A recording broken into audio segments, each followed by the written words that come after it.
प्रभु यीशु मसीह के नाम में आपको अनुग्रह, शांति और आशीष मिले।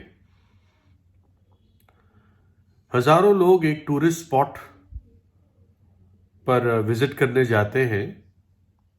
इस स्पॉट का नाम है विंचेस्टर मैंशन और ये सैन होजे नामक नगर जो कैलिफोर्निया में है, जिसको हम लोग सिलिकॉन वैली के नाम से भी जानते हैं, उसी सिटी में है। और जैसे और टूरिस्ट स्पॉट होते हैं, ताजमहल है, जंतर मंतर है, या लीनिंग टावर ऑफ पीज़ा है, आईफिल टावर है, वैसे इतना मशहूर नहीं, लेकिन फिर भी कई लोग जो हिम्मत वाले होते हैं और जिनका दिल मजबूत होता है वो विंचेस्टर मैंशन भी जाते हैं। इस विंचेस्टर मैंशन की जो कहानी है, इतिहास से काफी पुराना है। मतलब एक मकान के हिसाब से 1886 ईस्वी 1886 एडी के वर्ष में सारा विंचेस्टर, इन्होंने एक फार्म हाउस खरीदा, है ना। और ये 8 कमरों का फार्म हाउस था सैन होजे कैलिफोर्निया में, और उसने इसको बनाना शुरू किया। सारा विंचेस्टर विलियम विंचेस्टर की पत्नी थी, और विलियम विंचेस्टर वो व्यक्ति थे जो उस समय बंदूकों का प्रोडक्शन इन्होंने शुरू किया, गन्स का, हथियारों का, बेसिकली गन्स का। तो उनकी पत्नी थी, बहुत पैसे वाले लोग थे। आज भी कोई गन, बंदूक, राइफल सस्ती नहीं मिलती, और तब तो शुरुआत ही इस चीज की हुई थी। मतलब आम लोगों को रखने के लिए, लाइसेंस लेकर रखने के लिए। तो जब उसने ये फार्म हाउस खरीदा तो उसने बहुत सारे कारपेंटर जो बढ़ाई होते हैं उनको लगा लिया काम पे, और ये रात दिन काम करते थे, रुकते नहीं थे, शिफ्ट में काम करते थे, और हफ्ते के 7 दिन काम करते थे बिना किसी छुट्टी के। साल के 52 हफ्ते काम करते थे, और 38 वर्ष तक इसके इस मकान में, मैंशन में, महल ही कह लो, काम जारी रहा 38 वर्ष तक। 38 वर्ष बाद क्यों खत्म हुआ? क्योंकि उस दिन सितंबर 5, 1922 ईस्वी को, आज से करीब 100 साल ही समझ लीजिए पहले, वो मर गई। उसका हार्ट फेलियर हो गया, वो मर गई, इसलिए काम रुक गया। एकदम जैसे वो मरी, एकदम सारे जो किराए के वर्कर थे वो एकदम जल्दी भाग गए। मतलब ये भी नहीं देखा कि एक कील आधी लगी है तो उसको पूरी ठोक के जाए, वो एकदम भागे। अब ऐसा क्यों हुआ? कहीं भी दुनिया में ऐसा नहीं होता कि 38 वर्ष तक लगातार कोई किसी इमारत पर, मकान पर काम चलता रहे बिना छुट्टी के, ना 1 घंटे का भी किसी को रिलीफ मिलता था। मतलब शिफ्ट चलती थी। और बताते हैं इसके बारे में कई कहानियां हैं, लेकिन मोरोलेस बात एक ही बात पे टिकती है कि ये स्त्री जो थी, सारा विंचेस्टर, ये डर में जीती थी और ये शांति खोजती थी। जो इनका हस्बैंड था विलियम विंचेस्टर, इनकी मौत जल्दी हो गई और ट्यूबरकुलोसिस की बीमारी से ये मर गए। और सारा विंचेस्टर घबराती थी, अब अकेली हो गई थी। शायद इनकी बेटी भी थी, बचपन में वो मर गई थी। तो सारा विंचेस्टर ने किसी तांत्रिक के साथ संपर्क किया। तांत्रिक, कोई गोरा तांत्रिक होगा वहां पे। तांत्रिक तो तांत्रिक ही होते हैं, दुष्ट आत्माओं से वो संपर्क करते हैं, झूठी बातें बताते हैं, और आखिर में उनका और उनके बातों पर चलने वालों का विनाश होता है। अंधकार बहुत भयानक चीज है। तो सारा विंचेस्टर ने एक तांत्रिक को बुलाया और उस तांत्रिक को कहा कि मेरे पति की आत्मा को ले आओ। और जैसे भी झूठ मूठ करके उस तांत्रिक ने किसी दुष्ट आत्मा को बुला लिया जो उसके पति की तरह बात करती थी। और उसके पति ने, मतलब वो पति नहीं था, वो सब झूठ ही था, उसको ये बताया कि जिन जिन लोगों का मर्डर हुआ है या हत्या हुई है हमारी बंदूकों से, जो हमने बनाई, जो हमने मैन्युफैक्चर करी, उन सब की आत्माएं तुझे नाश कर देगी। और सिर्फ तेरी सुरक्षा इसमें रहेगी कि तू इस मकान को लगातार इसमें कुछ ना कुछ काम कराते रहना, तभी तू बची रहेगी। तो ये बात के कारण उसने ये कंस्ट्रक्शन शुरू किया। और आप विश्वास नहीं करोगे, लेकिन उस मैंशन में, विंचेस्टर मैंशन में 10,000 खिड़कियां हैं। आज भी लोग जाके देखते हैं। 160 कमरे थे पहले, अब 160 कमरे हैं, 10,000 खिड़कियां, इतनी सारी सीढ़ियां बनवा दी हैं। और सीढ़ियों के ऊपर आप चढ़ के जाएंगे तो कई बार मुंह जो है दीवार के सामने आ जाते, यानी कहीं जाती नहीं वो सीढ़ियां, बस वो बनवाती रही। और जो खर्चा उसने किया इस 38 वर्ष में, पैसे तो बहुत थे।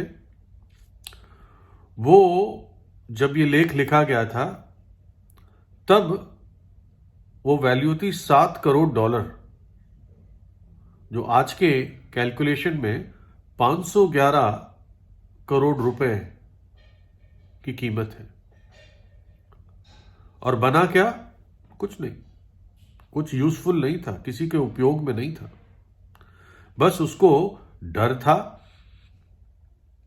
वो शांति के खोज में थी, बेचैन थी।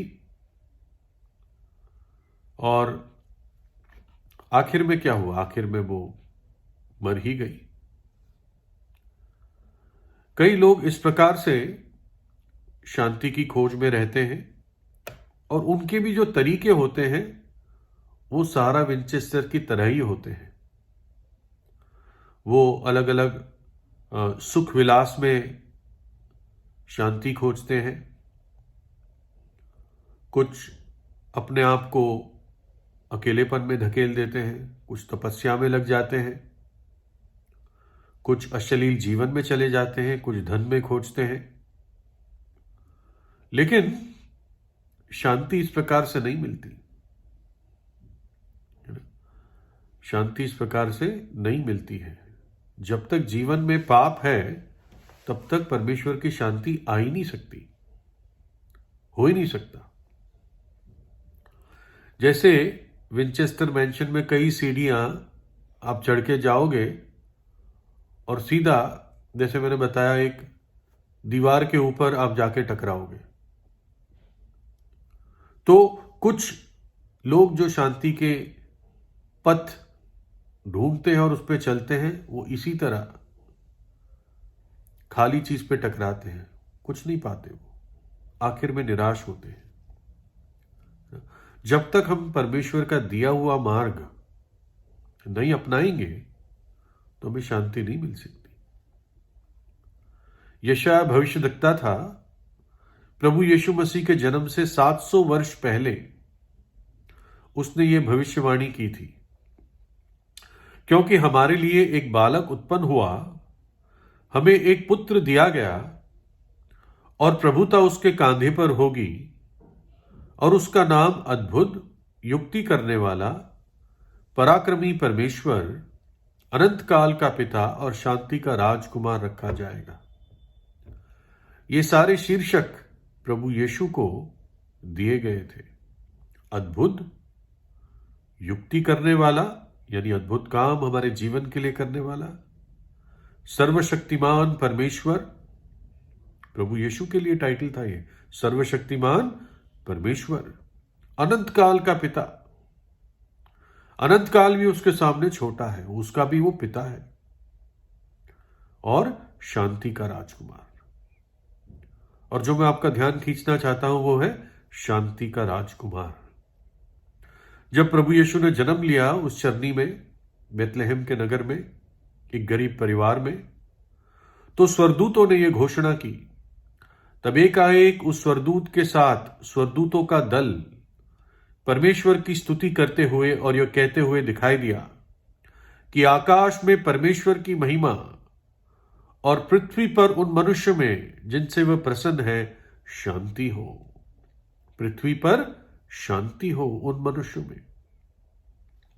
जब प्रभु यीशु सेवा कर रहा था तो उसने लोगों को ये प्रोक्लेम किया, ये बताया, हे सब परिश्रम करने वालों और बोझ से दबे लोगों, मेरे पास आओ, मैं तुम्हें विश्राम दूंगा, मैं तुम्हें शांति दूंगा।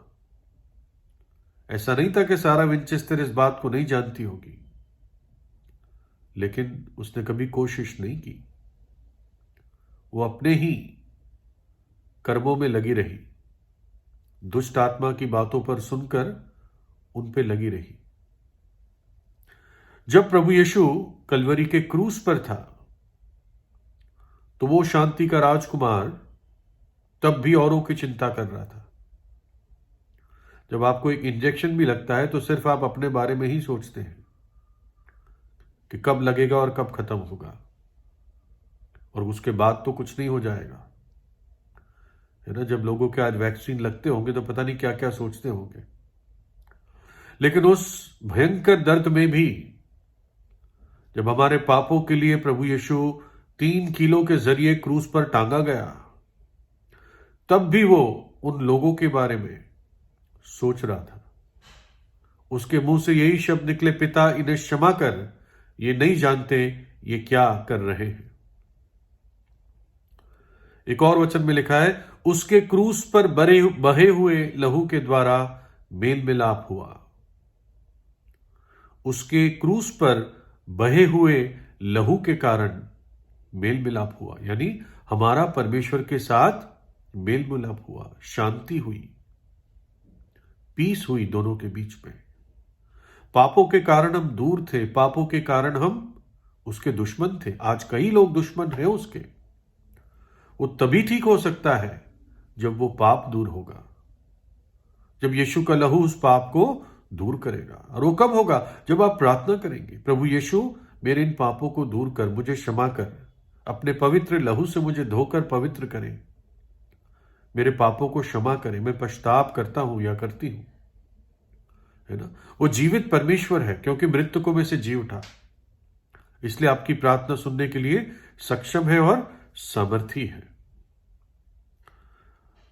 मिसेस विंचेस्टर अपनी जीवन का सबसे बड़ा भाग अनदेखी चीजों से डरती रही, अशांति में रहती रही। ये भी उसको किसी ने कह दिया था कि जब तक तू ये अपने घर में काम कराती रहेगी तब तक तू मरेगी नहीं। लेकिन मर गई, 80 साल के बाद वो मर गई। मृत्यु तो किसी को नहीं छोड़ती, सिर्फ वही बचा सकता है हमें मृत्यु के परिणाम से जो खुद मृत्यु पर जयवंत हुआ है। प्रभु यीशु ने कहा, क्योंकि मैं जीवित हूं तुम भी जीवित रहोगे। उस पर भरोसा कीजिए, आज ही उसको अपने हृदय में बुलाएं। आपको किसी विंचेस्टर मैंशन के भूल भुलैयों में घुसने की जरूरत नहीं है। मार्ग बहुत सीधा है। प्रभु यीशु ने कहा, मार्ग, सत्य और जीवन मैं ही हूं। प्रभु यीशु आपको आशीष दे।